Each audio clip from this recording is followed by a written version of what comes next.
Sebagaimana kita ketahui bahwa seorang mayit setelah dimasukkan dalam kuburnya dan melalui fitnah kubur, yaitu pertanyaan munkar dan nakir. Nah, setelah itu mayit itu diam di kubur sampai hari kiamat, sampai ditiup sangkakala yang kedua. Jadi menunggu selama berabad-abad di dalam kubur. Nah, bagi orang-orang yang baik, maka arwah mereka itu dikumpulkan di Illiyin. Bagi orang-orang yang jahat, rohnya itu dikumpulkan di Sijjin. Dan sewaktu-waktu dia datang ke kuburnya untuk melihat keadaan kuburnya. Dan roh-roh itu disebutkan di dalam hadis-hadis Rasulullah sallallahu alaihi wasallam, yang baik diperlihatkan kepadanya pagi dan petang tempat yang bakal ditempatinya, yaitu surga. Bagi roh-roh yang jahat itu diperlihatkan pula kepadanya pagi dan petang tempat kediamannya di dalam neraka. Nah, jadi waktu menunggu hari kiamat itu, seorang mayit tidak ada lagi satu amal perbuatan yang dia lakukan, baik yang memberi manfaat kepadanya atau yang memudaratkan kepadanya, karena sudah putus begitu dia meninggal dunia.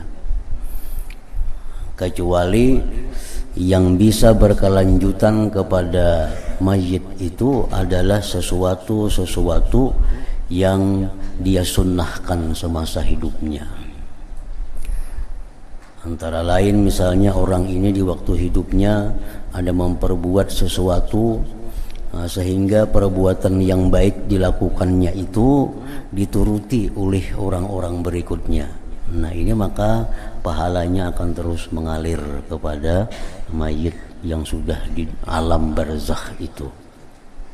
Atau orang-orang yang melakukan sunnah yang jahat, orang yang semasa hidupnya membuat sesuatu pekerjaan yang jahat, maka ditiru oleh orang-orang berikutnya, maka orang yang di alam barzakh itu akan selalu dapat kiriman siksa apabila dilakukan orang perbuatan jahat itu. Seperti contohnya pembunuhan. Nah, pembunuhan itu disunnahkan, diawalkan oleh anak Nabi Adam, Qabil.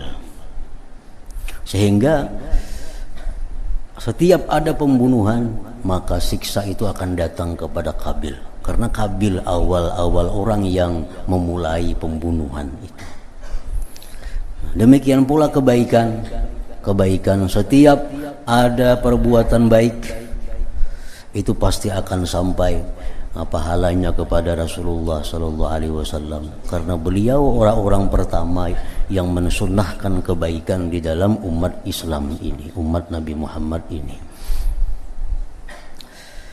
Nah, jadi orang-orang yang di alam barzakh itu, mereka di dalam hadis disebutkan, mal mayyitu fi qabrihi illa kal ghariqil mustaghis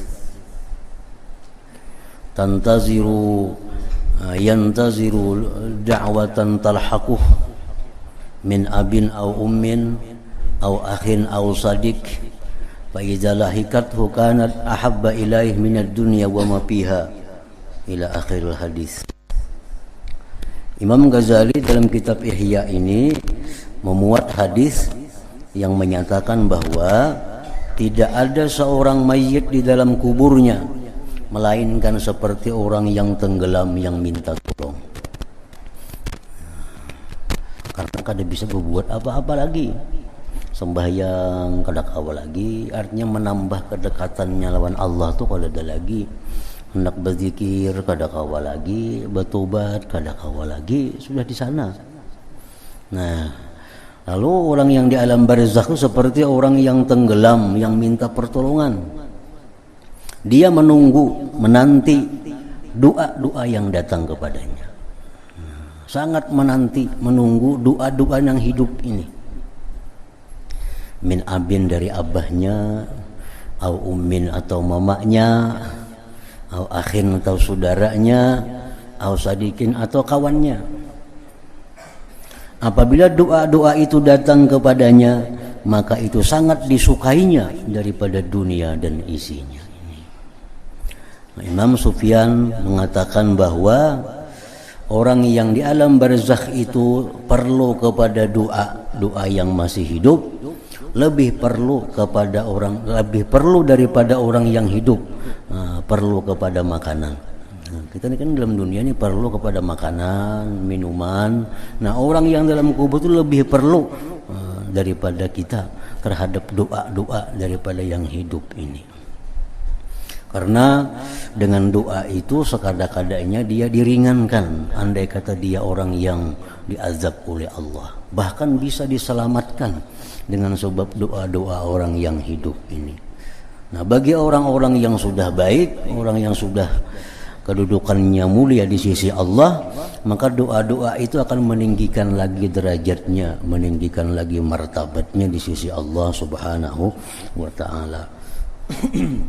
Jadi hadiah-hadiah yang kita berikan kepada orang yang sudah mati itu sangat mereka perlukan, sangat mereka butuhkan.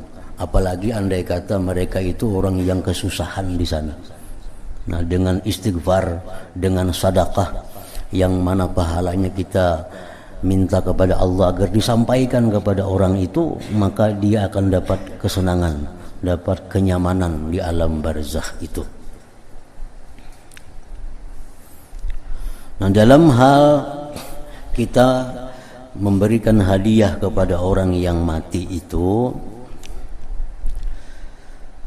oleh para ulama kita, kalangan ahlu sunnah wal jamaah, ada dua pendapat. Yang pertama, bahwa menghadiahkan amal kepada orang yang mati itu kada sampai. Kita menghadiahkan Fatihah, menghadiahkan zikir, menghadiahkan Quran, menghadiahkan sedekah. Ujar sebagian ulama kita ahlu sunnah juga nih, itu kada sampai. Tapi kalau kita doa, nah doa sampai. Doa itu artinya seperti kita mendoakan, ya Allah ampuni abah ulun, ampuni mama ulun, beri rahmat mereka, jadikanlah kubur mereka taman dari taman surga. Nah, itu sampai. Tapi kalau kita baca Fatihah, ya Allah sampaikan pahalanya kepada abah, mama, itu kada sampai. Ujar pendapat sebahagian ulama. Nah, ada pendapat lagi dari golongan ahlu sunnah wal jamaah juga, bahwa itu sampai. Apapun yang kita lakukan dari amal kebaikan dan kita hadiahkan pahalanya, minta disampaikan kepada arwah siapa yang kita kehendaki, itu disampaikan oleh Allah. Demikian pula halnya doa. Nah, kita baca Fatihah, tonton Fatihah, ya Allah sampaikan pahalanya kepada arwah fulan bin fulan, itu sampai. Dulu Imam Ahmad bin Hanbal radhiyallahu an, beliau menentang orang yang baca Quran di kubur. Imam Ahmad bin Hanbal, pimpinan mazhab Hambali, beliau menentang orang yang membaca Quran di kubur. Dikatakan sini itu bid'ah. Tapi setelah beliau diberitahu oleh orang bahwa itu ada dalilnya, bahwa kita baca Quran di atas kubur itu memberikan manfaat kepada yang dalam kubur. Nah, setelah beliau mengetahui dalilnya, beliau cabut fatwa beliau. Bahkan saya memerintahkan kepada kaum muslimin untuk membaca Quran di atas kubur itu. Di antara dalil yang jelas bahwa Nabi kita pernah meletakkan satu pelapah kurma yang dibelah dua di atas kubur yang sedang disiksa. Ngajar Nabi, ini pelapah kurma meringankan azab yang dalam kubur ini, karena pelapah kurma yang basah itu bertasbih kepada Allah. Apalagi Quran dibacakan oleh manusia, itu lebih bermanfaat. Jadi artinya apa? Bahwa amal kebaikan yang hidup ini bisa sampai kepada yang di alam barzakh sana.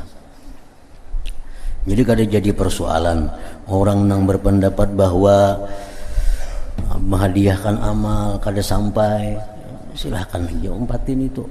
Itu ada pendapatnya, ada ulama-ulamanya, dan ahlu sunnah juga. Ada pendapat ulama yang mengatakan bahwa itu sampai, baca Quran hadiahkan pahalanya sampai. Nah ini pun ada dalil, ada ulamanya juga. Cuma mudah-mudahan anak-anak kita umpat nang sampai itu. Nah itu kita khawatir anak-anak kita umpat nang kada sampai itu.